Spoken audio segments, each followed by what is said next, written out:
Aí nessa hora ela ficou com a cara de assustada e falou, eu te falei $500? Eu te falei $500?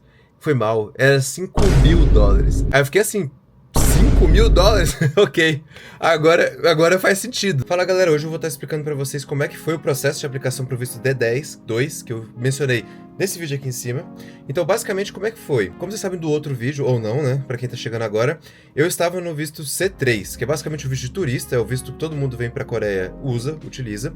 Ele dura 90 dias, então eu passei os 90 dias, quase os 90 dias, uns 88 dias mais ou menos, aqui preparando o documento, fazendo os cursos de empresário que precisavam, que eram os cursos que eu mencionei do Oasis. Se você quiser saber mais sobre o que é o Oasis, de novo, clica nesse vídeo aqui em cima.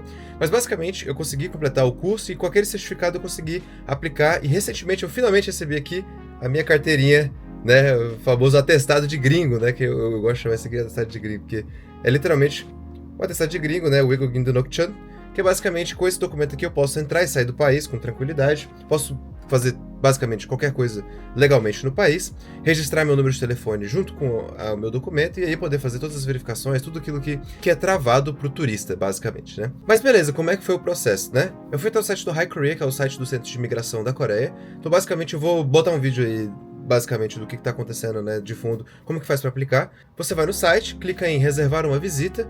No meu caso, como eu estava como turista, eu não tinha um documento coreano, então você tem que usar o passaporte para fazer o registro da visita, que é o que vocês estão vendo aí na tela, colocando os dados do passaporte, claro que eu vou borrar tudo, né, porque é meu passaporte. Bom, mas de qualquer jeito, uma vez que você marca a visita, vai aparecer um calendário, você escolhe o dia e a data, e pronto, é isso, você vai lá e explica a sua situação.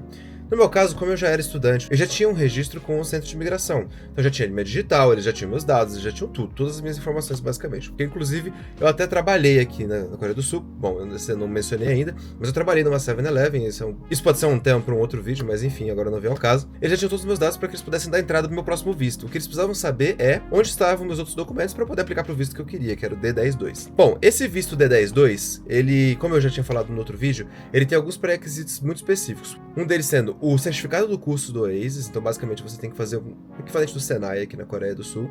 Além disso, você precisa de um dinheiro na conta, e aí essa parte aqui eu já vou entrar em detalhes do que aconteceu quando eu fui lá. E por último, e não menos importante, eu diria os 3 documentos maiores aí, um certificado de graduação, basicamente um diploma, né? O diploma pode ser em qualquer área, então você não precisa necessariamente... Eu graduei em engenharia elétrica, mas você não precisa graduar em engenharia elétrica, você pode graduar em economia, estatística, business, sei lá, qualquer coisa que você graduar, música, letras, artes visuais, não importa, desde que você tenha um diploma e uma educação superior, você já pode aplicar para esse visto. Bom, e o que aconteceu comigo, né, quando eu fui aplicar? Eu cheguei lá no horário marcado, tudo mais, eles são muito pontuais, então cuidado com isso. A Coreia do Sul não é o Brasil, então a galera lá, os servidores públicos, pelo menos aqui, eles trabalham muito bem eficiente, então se você não estiver lá no horário, eles vão só te cancelar da lista. Bom, mas basicamente como é que isso funcionou? Eu cheguei lá, sentei lá com ela e expliquei para ela, eu falei, olha, minha universidade está de greve, que é outra coisa, né, muito legal que está acontecendo na minha universidade agora, e eu não recebi o diploma até hoje, né, já fazem mais de 6 meses que eu terminei o curso de engenharia elétrica, mas eu não recebi o diploma. Então eu tive que explicar a situação, né? Ela não acreditou quando eu falei que a faculdade estava em greve. Eu falei pra ela, não, a faculdade está de greve. Eu tenho esse documento aqui.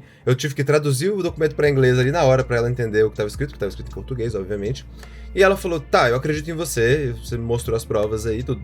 Documento oficial da universidade falando que ela tá de greve e que os documentos vão atrasar, etc. Então o que eu tive que fazer? Então nessa hora ela foi lá e falou, olha, eu vou ver com a minha supervisora porque eu não posso te dar essa certeza que você vai conseguir esse visto. Nessa hora eu fiquei com muito medo de ela falar não, porque aí senão eu já teria que me preparar minhas malas para ir pro Brasil correndo, basicamente, porque eu não posso ficar aqui. E eu tinha um contrato, eu tenho um contrato de aluguel aqui nesse lugar que eu tô agora de 12 meses, né? Então eu precisava desse visto porque senão eu ia pagando aluguel a troco de nada, né? Nem poderia morar aqui, eu teria que ir embora de fato. Então como é que funcionou isso? Basicamente, ela foi lá, falou com a supervisora dela, ela viu que eu já tinha ficado 1 ano aqui na Coreia, trabalhei legalmente, etc e tal. Ela entendeu o meu caso e pensou, poxa, beleza, ele já tem um histórico aqui. Então quando ela voltou, ela falou, olha, a supervisora viu que você tem um histórico na Coreia do Sul, viu que você é um cara dedicado, anda sempre certinho dentro da lei, não tem por que você ficar fora da Coreia. Eu falei, pô, beleza, que bom.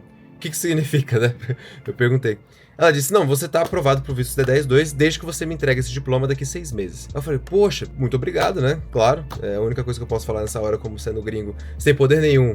Ela me falando essas coisas, eu fiquei muito feliz. Então, basicamente, depois disso, ela só me pediu um comprovante, né? De dinheiro, que era uma das pré-requisitos que eu falei. E eu precisava congelar minha conta do banco aqui na Coreia do Sul, que eu já tinha uma conta bancária. Inclusive, se você não tem uma conta bancária e quer fazer isso que eu tô fazendo, você vai ter que, enquanto turista, abrir uma conta bancária na Coreia do Sul, que é um pouquinho chato, mas tem como você abrir usando seu passaporte. eu tive que mudar o meu para o passaporte temporariamente, por causa que meu documento coreano tinha expirado, o documento de estudante, então eu tive que mudar para o passaporte para poder manter minha conta bancária, senão eles iam cancelar. Bom, mas enfim, antes de congelar, eu perguntei o valor que ela precisava, né? Eu falei, poxa, qual é o valor que eu preciso ter na conta bancária para vocês aplicarem meu visto? Porque existe um mínimo. Aí ela me disse, $500. Eu falei, poxa, $500? Ela falou, não é muito dinheiro não, é só $500. E ela enfatizou várias vezes nesses $500. Eu falei, poxa, beleza, $500 não é tanto dinheiro, considerando que eu vou ficar aqui 6 meses, né? E o custo de vida aqui é bem mais alto do que isso, dica de passagem. Aí, bom, eu fiquei, beleza, tranquilo, então vamos lá, né? Eu fui lá, transferi $500, na época, inclusive, o IOF tava em 3.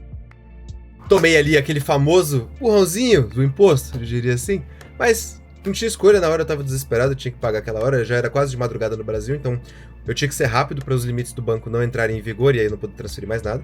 Bom, transferi o dinheiro, quando chegou o dinheiro lá, era de manhã, era umas 10 horas da noite, mais ou menos, consegui transferir o dinheiro que eu precisava. Então quando eu transferi, fui lá no banco, congelei a conta bancária, cheguei para ela e falei, tá aqui o comprovante de congelamento com o valor na conta. Ela olhou e falou, mas isso aqui é muito pouco. Aí eu fiquei, como assim é muito pouco? Eu acabei de transferir $500 pra lá. Tem muito mais que $500, tem tipo 650, sei lá. E aí ela ficou, poxa, não dá. Eu realmente não vou poder aprovar o seu visto com esse tanto de valor. Eu falei, tá, mas quanto que você queria? Você me disse $500. Eu falei isso pra ela. Aí nessa hora ela ficou com a cara de assustada e falou, eu te falei $500? Eu te falei $500? Foi mal, era $5.000. Aí eu fiquei assim, $5.000? Ok. Agora faz sentido, né? Vou passar 6 meses, né? Em tese eu tenho que me bancar aqui, mas $5.000? Você devia ter me falado isso antes. Na mesma hora ela perguntou, tem como você passar esse dinheiro agora? Eram 2h30 da manhã do Brasil, 2h30 da tarde aqui. E eu falei, não, sem condições. Não tem como eu passar tanto dinheiro assim. Eu até tinha o dinheiro guardado em algum lugar assim pra poder passar isso tudo. Mas ainda assim, como é que eu ia passar isso 2h30 da manhã, né? Então eu tive que pedir pra ela um prazo a mais, um prazo mais longo. Eu falei, tá, beleza, vamos pedir um prazo maior aí. Então nessa hora ela me deu um prazo maior, né? Ela falou, tá, como o erro foi meu, eu vou te dar aqui 30 dias. Eu falei, pô, nada mais do que justo, né? 30 dias pra eu poder... Porque minha conta tava congelada de qualquer jeito, eu não ia conseguir transferir dinheiro pra lá. Então o que eu tive que fazer, depois de uns 20 dias, eu descobri um jeito de passar o dinheiro via criptomoeda pra evitar o IOF. Essa é a história pra um outro vídeo, se vocês querem saber como que eu fiz isso, comenta aqui embaixo. Bom, mas basicamente eu consegui transferir o dinheiro pra Coreia do Sul através da minha namorada, que como ela é coreana, ela tem a conta coreana pra fazer o recebimento de criptomoedas. Inclusive, uma coisa importante, se você quer fazer esse processo que eu fiz de criptomoeda, você tem que ter uma namorada coreana ou um namorado coreano, etc. Ou algum cidadão coreano que seja muito gente boa pra poder fazer isso por você, porque só quem pode abrir conta na Coreia do Sul pra receber contas em criptomoedas são coreanos, infelizmente, por enquanto. Eu ainda não encontrei nenhuma corretora coreana que faça isso. Mas enfim, de novo, esse assunto para outro vídeo. Bom, enfim, depois disso ela falou, ok, o serviço está aprovado, obviamente, né, porque eu não tinha o que fazer mais. O diploma eu já falei pra ela que ia prometer. Então, basicamente, eu consegui meu visto da base das promessas, né? Prometi que meu diploma ia vir, prometi que eu ia ter $5.000 daqui a um mês. Então, basicamente, eu consegui, a partir dessa promessa, pegar meu visto, né? E aí ela falou, aprovou tudo lá, paguei as taxas, enfim, foi uma correria. Inclusive, se você for pagar as taxas da imigração, leva em dinheiro. Não faz o mesmo erro que eu levei só o cartão, tive que sacar dinheiro, paguei taxa de novo. Enfim, uma bagunça, não faça isso. Já leve o dinheiro, pesquisa as taxas antes da hora e leva o dinheiro. É meio caro, uns 200, 300 reais cada documento, então assim, é um pouquinho caro, mas você consegue... vendo antes ali se preparar. É a mesma taxa para todos os vistos, então não importa se você está aplicando pro D10-2 ou para qualquer outro visto, é a mesma coisa. Bom, e agora quais são os próximos passos? Que nem eu disse no outro vídeo, esse D10-2 é o visto para quem está preparando uma startup. Então o que significa? Que durante 6 meses ou 6 meses a 2 anos eu posso renovar esse visto, mas eu não pretendo renovar ele muito mais do que 1 ano, por exemplo. 1 ano acho para mim é o suficiente. Eu vou preparar a minha startup, a minha empresa. Eu não vou dar muitos detalhes sobre a empresa aqui, mas basicamente ela é de automação residencial. E aí, uma vez que eu tiver logo preparada, todos os documentos, tudo certinho, eu vou finalmente poder migrar para o visto final que eu quero, que é o D84. Esse visto ele é infinito, ou seja, enquanto a minha empresa existir, eu vou ter um visto. Então eu não preciso me preocupar mais com imigração nem nada dessas coisas. A não ser, é claro, que a minha empresa venha à falência, mas aí é outros 500. Mas basicamente ele me garante que eu vou poder ficar mais estável na Coreia. E além disso, ela vai me deixar exercer atividade remunerada, que é o que eu não posso fazer agora. Bom, mas basicamente é isso. Então, para chegar nesse outro visto, eu preciso preencher aquela tabela de pontos que vocês estão vendo bem aqui. Essa tabela de pontos inclui várias coisas, como aprender coreano, os cursos do Oasis. Então a minha meta para chegar no ponto mínimo é fazer o Oasis 2, que eu já fiz o 1, inclusive, eu fiz agora esse fim de semana antes de ir pro Brasil. Então eu já fiz o Oasis 1, já fiz o Oasis 4. Falta para mim o Oasis 2, para fechar os 3 primeiros 30 pontos que vocês estão vendo na tabela aqui. E depois vai faltar basicamente fazer um curso de proficiência de coreano, do Topic, que é basicamente fazer a prova já. Eu já estudei bastante coreano no ano passado, então acredito que eu estou confiante para pegar pelo menos o Topic 3, que vai me garantir esses 10 pontos aqui. E aí, por fim, eu vou aplicar pro registro da minha empresa através do Oasis 8, que vai me garantir 15 pontos no total. E aí, com isso, eu atinjo 60 pontos, aplicando para propriedade intelectual, etc. Não vou entrar muito nesse caso agora, mas se vocês quiserem saber mais sobre isso, porque senão esse vídeo vai ficar gigantesco. Mas basicamente é isso. Os próximos passos agora são conseguir o Oasis 2 e um curso de proficiência coreano, e depois aplicar para a abertura da minha empresa quando eu já tiver logo, etc. e um projeto mais estruturado. A minha empresa está sendo aberta no Brasil simultaneamente, então eu vou tentar... Então, basicamente, enquanto a gente está falando agora, eu vou abrir uma empresa no Brasil e fazer a mesma coisa, copiar, Ctrl+C, Ctrl+V e mandar ela aqui para a Coreia do Sul. Basicamente seria essa ideia. É claro que ela não pode ter nada a ver com a minha empresa do Brasil, então aqui eu sou sócio solitário, digamos assim. Sou sócio... Solitário não existe, né? Aqui eu sou o único sócio majoritário, ou seja, 100% da empresa vai estar nas minhas mãos. Porque se alguém quiser vir pra cá e pra poder abrir a empresa junto comigo, ela teria que entrar no mesmo regime de fazer curso, etc. E aí acabaria complicando poucas coisas. Mas no Brasil eu tenho outros sócios, enfim, não vem ao caso, mas basicamente é essa a ideia. Então a ideia é abrir a empresa nos dois lugares, mas o foco principal é pra eu morar aqui na Coreia do Sul. É um caminho que eu encontrei pra morar na Coreia do Sul legalmente. Existem outros métodos que, nem eu falei, você pode ser professor de inglês, você pode ser arrumar um emprego diretamente, etc. Mas não é o caminho que eu escolhi, então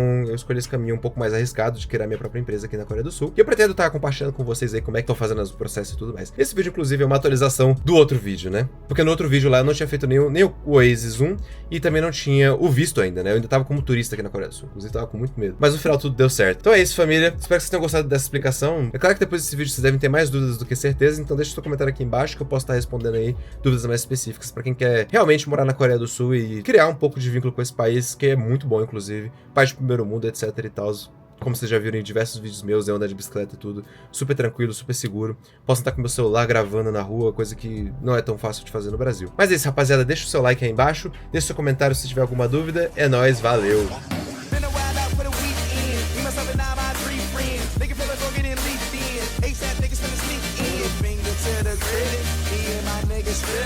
You know we finna kill it, ASAP.